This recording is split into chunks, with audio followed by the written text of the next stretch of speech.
It is now time for this week's Ag Minute. Kristen Oakes now joins us. And Kristen, I thought after last week we had enough moonshine, but we're going back for another shot this week. Well, it's not moonshine this week, it's whiskey instead. And you know, Chuck Miller gave us so much great material that it was hard to fit it all into one story. In this week's Ag Minute, I'll show you how his shine led the way to his whiskey river.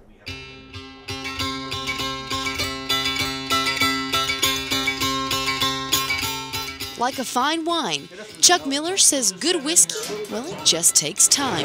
4 years, in fact, to get the perfect potion for his copper kettle whiskey. This is our Virginia whiskey. It's more like a bourbon.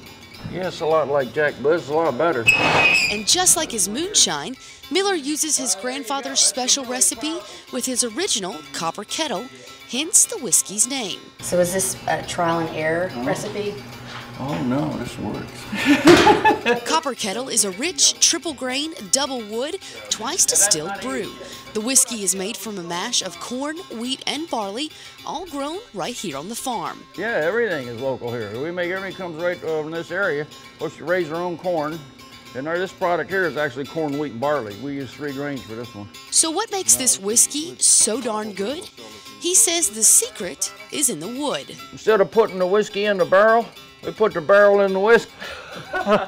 Miller uses wood from apple and oak trees here at Belmont Farms to give his whiskey a rich color and a distinct flavor. Now we got a special way to do this.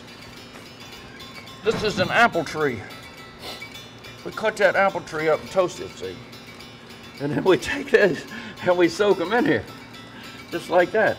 After it develops a deep brown color, the whiskey goes into an oak barrel where the aging process begins. You want the whiskey to be exposed to weather, kind of like, because when whiskey gets warm, see, it gets hot and it'll expand, and it's not like water. It changes volume with temperature a lot.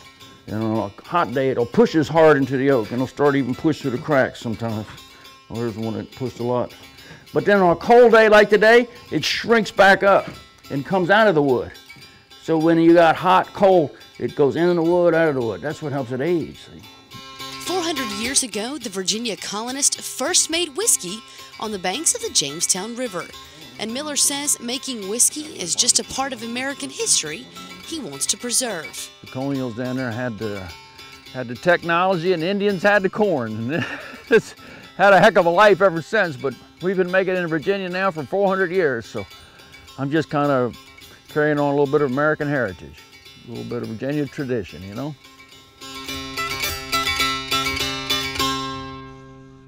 Now, Virginia liquor stores say they can't keep his Copper Kettle whiskey on the shelf, but Chuck says the moonshine is still his best seller. And if you want to know where you can buy Chuck Miller's products, visit our website at twilatv.org. Now it's time for Twila Trivia. Last week I asked you, what is the moonshine worm? And I guess this was too easy for you guys at home. Just about everyone picked the correct answer, which is C, a copper pipe. For this week's trivia, whiskey was first distilled in which country? A, Ireland, B, Scotland, or C, Germany. If you know the answer, head on over to our website. You know the address, twilatv.org. Submit your answer, and we'll send one winner a Twila prize pack and a copy of Holly Clegg's Gulf Coast Favorites. And you know, if we keep doing these stories on alcohol, you may have to be 21 to watch our program. And I bet you Avery Davidson knows the answer to that question. Kristen Oakes, thanks.